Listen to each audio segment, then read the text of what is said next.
I am very excited for this video today. So what we're going to do here today is we're going to talk about a specific form of the 12-month practice plan if you're at this level. So what we're going to do is we're going to go over the B minor arpeggios for harmonic minor, okay? I'm going to basically give you the outline of like an easy way to start, and then a medium way to start, and then a really, really hard way to start, okay? So we're going to basically break this video down into 3 different sections. Number 1, we're going to go through the tonic, B minor arpeggios, the 3 positions, okay? If you are unfamiliar with the stuff that I talk about on this channel with like the 3 main shapes for minor and major arpeggios, there are videos below that describe this in really good, much better detail. This is just going to be more specific to B minor, okay? So please go watch those videos and then come back here if you don't know that yet. With that being said, the medium section of this video is going to have everything to do with the dominant and the diminished, okay? So I'm always talking about in my lessons with my students or in my YouTube channel or things like that is, you know, if people are ever confused with things like arpeggios, I always tell them just learn the tonic, learn the dominant, learn the tension chords, and then learn the release chord.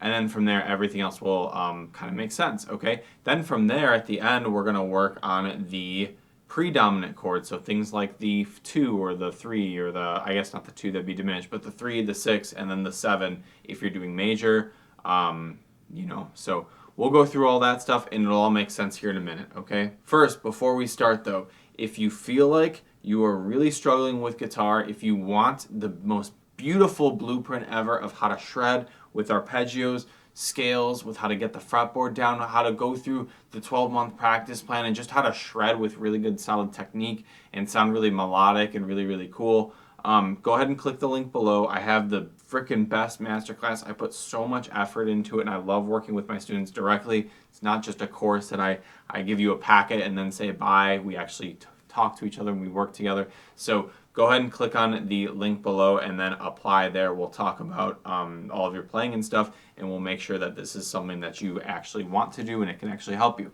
Okay, let's get into the video. So for starters, we're in the key of B minor, and we're gonna base a lot of these arpeggios. Firstly, you can think of it like we're basing it off of the 7th fret, okay, but you can also think of it on the low E string, but you also can think of it like we're basing it off of the 9th fret of the D string, okay? We'll get more into that stuff later, but it'll all make sense because when we do these arpeggios, the only shape that we even need the D string is the first one, which is the stairway shape of 9-7-7-7. Okay? The only difference though when it comes to this stuff is if you are sweeping this and you're using a metronome, I would recommend just getting rid of the D string in general, because when you do triplets, like 8th note or 16th note triplets, it kind of just works better when you end up not using it because you can divide it up into groups of 3 and 6. So just keep that in mind, okay?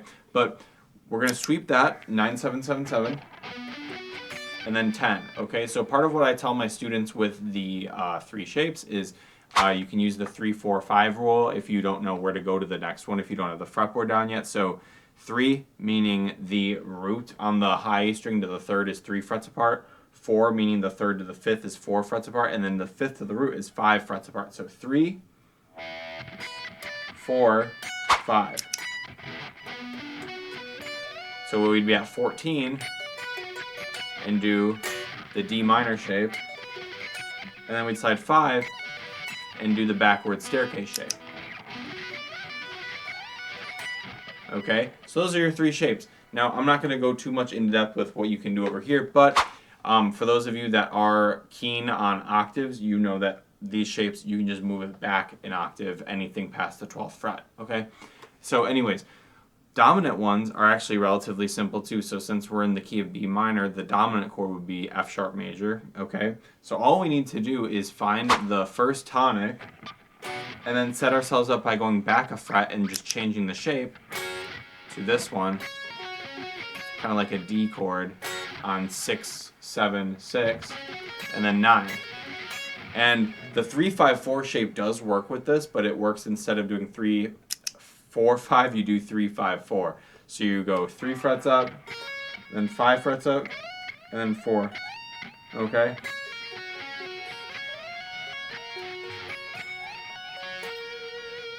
Okay, so what I always encourage my students to practice is do the tonic by itself, do the dominant by itself, and then start combining them together. Like maybe do.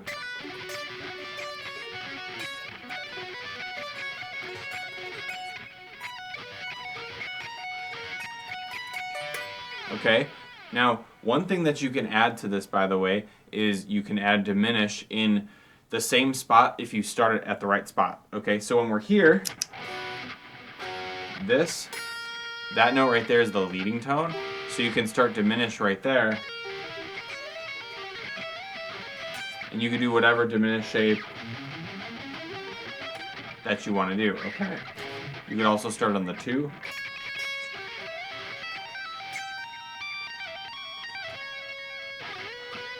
Okay, so the whole point of this is like, since we're in this like medium section, we want to really prioritize and focus on switching from tonic to dominant to diminished.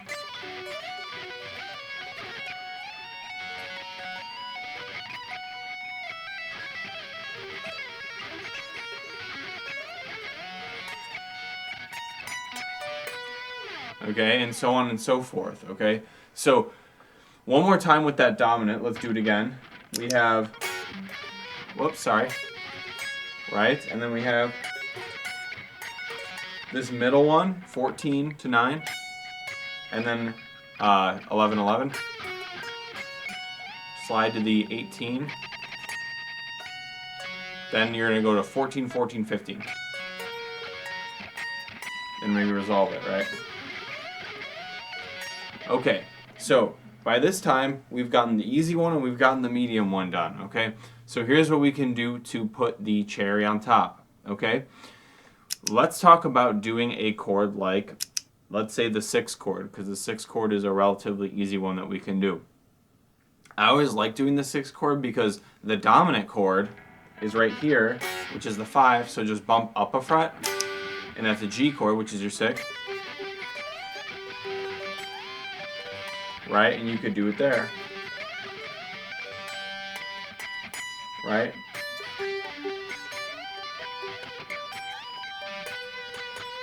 Okay, so that means that since we're doing harmonic minor, we already did the tonic, we did the dominant, so the 1 and the 5. We also did diminished, which is the 2 and the 7, okay? All we have left is the 3 because we just did the 6, okay? So here's how we figure out the 3 chord, okay? So the thing that's nice about B minor is the 3 is the relative major, which is on the 12th fret, which is D major, right? So one thing you do, you could just straight up start there, right? And you could just start there, technically speaking, but there might be a little bit of a neater way to get things done because all these shapes go back to your bar chords, right? So technically speaking, you could start it right here. Okay. Okay, that's one way that you can do it, but in my opinion, because we're already kind of mapping out these little guys, right? Right? This might be just the easiest spot to do it, okay? So in total, we have our tonic, we have our 2, because why not? And then we have our 3, and then we can, oh, I'm sorry, forgot about the 4, my bad. So the 4 is actually a relatively easy one to do as well. All we're going to do is we're going to go here, and we're going to change this to this. The backward staircase right here. There's your 4. Okay, so if you have your frets, all of your frets out there, you can do that too. Okay, but that would be the 4. So you start with backward staircase, and then you reset the shapes, as in 1, 2, 3. Okay, so that's your 4 chord. Then we already did our 5. That's your tension chord. Then we have our 6. Very nice. And then we can do diminished. my bad, and then you can resolve it a little bit better than me. So yeah, that's pretty much how you do everything. So one fun thing that you can do to practice this is literally just use your arpeggios in the box. Like I like to do a 1 right here, a 6, a 4, and then a 5. And then you go to your 6. And then maybe go to your 4. And then go to your 5. And then maybe throw in your diminished. And then your 3. And now you're in your relative major. So there's a lot of cool things that you can do with this, but the whole point is like when I'm practicing my sweeps, right? This whole month, I'm just going to be working out B minor, right? Because number one, I'm not going to overwhelm myself or my students with this, okay? Imagine if you had to do that with all 12 keys. It's not easy. It's a lot of work, right?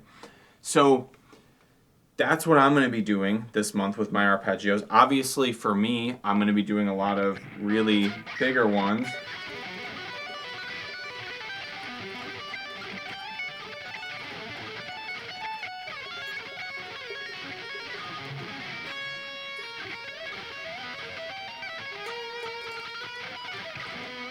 You know, things like that, right?